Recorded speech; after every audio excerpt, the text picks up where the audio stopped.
Kia ora. Barbara Kurgan. Thank you, Mr Speaker. It's a pleasure to be speaking on this bill, and I would like to commend the people that have been instrumental in getting this member's bill to a stage where it got on the ballot and it came to the House. So Chris Bishop currently is the owner of this bill, but would also like to, as others have said, commend Michael Woodhouse, who started this process, and Cam Calder, who was a previous Member of Parliament prior to my time. So everyone that's been associated with this bill, it's a great idea, and it's much pleasure, and it's been great being on the Health Committee to be supporting it. And as someone said before, when you look at the statistics, there's 550 people who are out there waiting for organ donations. 450 of those are kidneys, and we just do not have enough donors. Unfortunately, the other 100 around heart, lungs and liver. Now, there is potential around pieces of liver, but we only have one heart, and unfortunately that's a different makeup in terms of people having to go through the death process to be able to donate. And New Zealanders are very altruistic. And it's really interesting for me that 48% of New Zealanders put on their driver's licences that they are prepared to donate. But unfortunately, and we had a bit of a history lesson before about Jackie Blue trying to get some legislation passed around the wishes of those donors being upheld, because family members, for whatever reason, find that pretty hard when it comes to the time of death, and sometimes change their minds about letting their families' organs be donated. So, and also the other thing is, we have our Minister of Transport in the House tonight, and he's making every effort to make our roads safer, and we are cutting down on the number of accidents. And so it's commendable now that we're able to bring a piece of legislation that people can donate while they're still alive. Now, nothing's ever as simple as it seems, and I too, like others in this room, have really enjoyed being part of the Health Committee. We are a great committee and we do work really well together, and there was a lot of support for this piece of legislation. It seemed like it was something that was going to be pretty simple.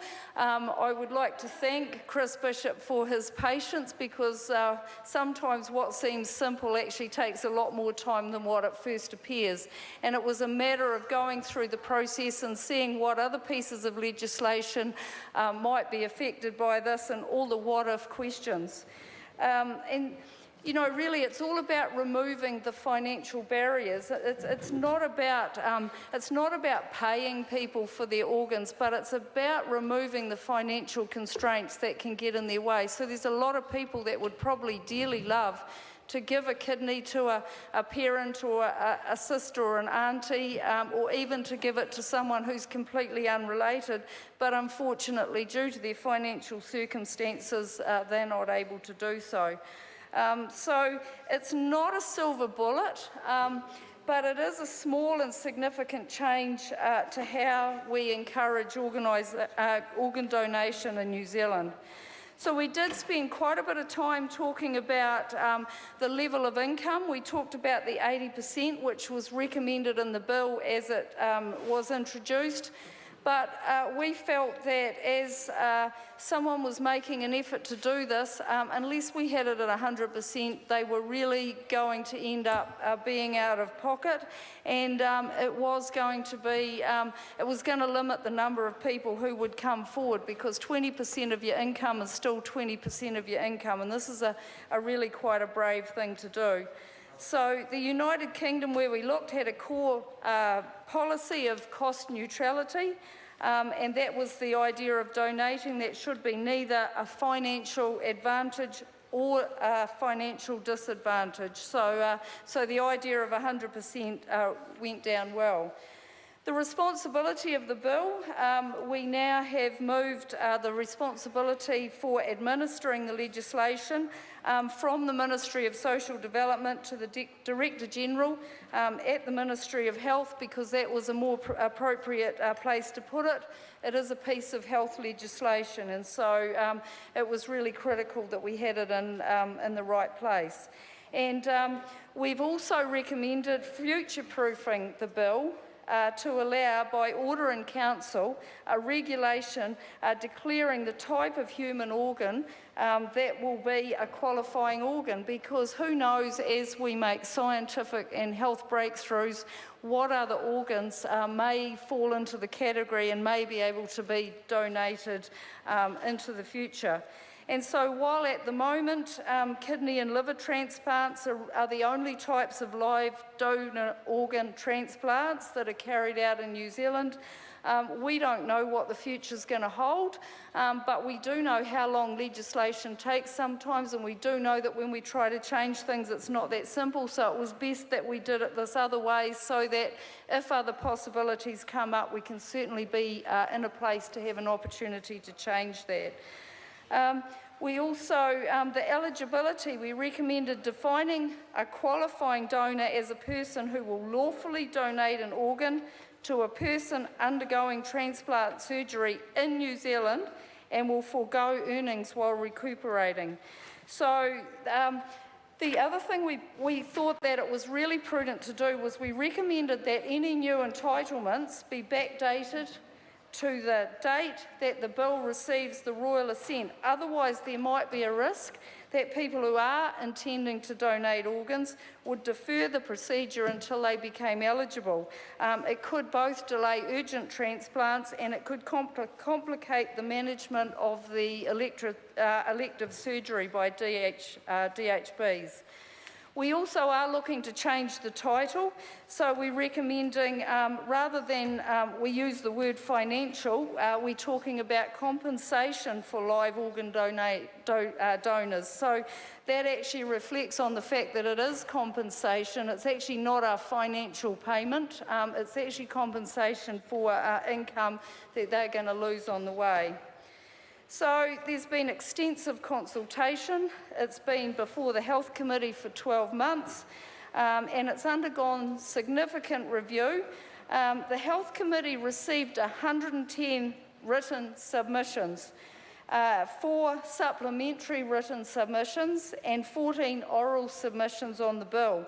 And all submissions broadly supported the bill's central objective of removing barriers to organ donation. So it's just one of those things that we would probably call a no-brainer. We have to do it. Most of the conversations and most of the detail was around just exactly getting the detail right. So no submissions were opposed to improving the level of financial support to live organ donors. I'd like to just make a comment now. Louisa Wall raised the November challenge of the Fitbit Diabetes Awareness Month and the Fitbit Challenge. As a health committee, we did with Farmstrong, we actually spent a day where we were in the gym, and we followed one another, and we kept the push bike going down in the gym from 2 o'clock to 10 o'clock. And, you know, I think as a health committee, we're a great committee. It was a wonderful way to lead the way. And so I'm actually currently got a Fitbit on, and I can challenge myself, but never as well as other people can actually lead me to a challenge. So you can count me in. I'm really prepared, and perhaps it is a challenge, Jackie, and we challenge the whole Health Select Committee, and we would like to challenge other MPs and members of Parliament to join us on this, because as a health committee, it's always important that we lead the way on health issues. Yeah. So, well, we'll be producing lots of energy as we use up our Fitbits, I can promise you that. So yeah, look, this bill deals with some of the issues around live organ donation, which still only makes up a very small percentage of organs donated. More work does need to be done for measures to increase deceased organ donation, and the government is looking at options for increasing that as well. So it's been a real pleasure to take a call. Congratulate you, Chris, again for having your bill drawn from the ballot, and we look forward to seeing this through to fruition. So thank you, Mr. Speaker.